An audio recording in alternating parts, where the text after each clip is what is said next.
SP সাহেব কত টাকা খাইছেন, ওসি সাহেব কত টাকা খাইছেন?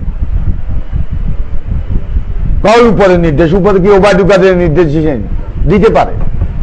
উনি তো সারাদিন মিথ্যা কথা বলেন, সারাদিন মিথ্যা কথা বলেন, মিথ্যুক। আমার সাথে 2 মাস আগে যে ওয়াদা করছে একটাও পূরণ হয়নি। আর তার স্ত্রী, গুণধর স্ত্রী, দুর্নীতিবাজ ইসরাতুন্নাসা কাদের নির্দেশে আজকে পুলিশ এখানে আমাকে আমার অবৈধ খালের জায়গা দখলের পথে বাধা সৃষ্টি করেছে। আজকে যে অবস্থা কোম্পানিগঞ্জে চলছে, এটা থেকে আমাদেরকে নিষ্কৃতি পাওয়ার জন্য আমাদের আন্দোলনের বিকল্প নেই। আন্দোলন করে আমাদের অধিকার আদায় করতে হবে। হেঁটে বানাইছে মুখপাত্র, হ্যাঁ, রাজ্যা ডাকাতি কিন্তু মদ খায় অন মাতালো হইটা সারাদিন হেঁটে কটিয়া দিলে হেঁটে ইয়া কিয়া মুখপাত্র বক্তৃতা দে, এটা পাগল।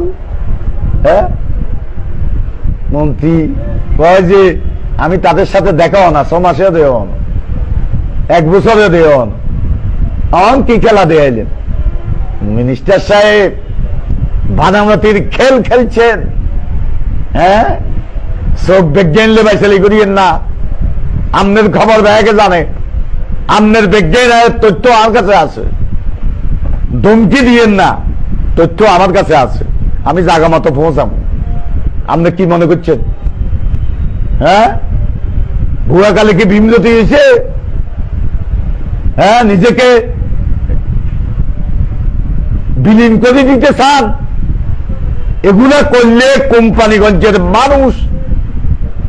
মানুষ আপনাকে এখানে আপনার কবর রচনা করবে।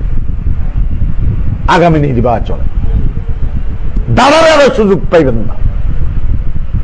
আপনার কবিরারও আমরা অনুরূপ পরিবেশ সৃষ্টি করুন। চাকরি দিছেন কোম্পানিগঞ্জ কবিরাটের, ঘরে ঘরে চাকরি দিছেন, ঘরে ঘরে দিছেন কি?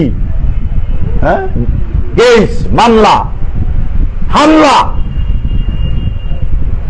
এটা কোন অবস্থাতে মেনে নেওয়া যায় না। গ্যাস দিব কইছে না, করোনা শেষ হইলে আমি করোনা আসেনি। হ্যাঁ, গ্যাসের লাইন দেওয়া শুরু হইব, কাজও শুরু হলো।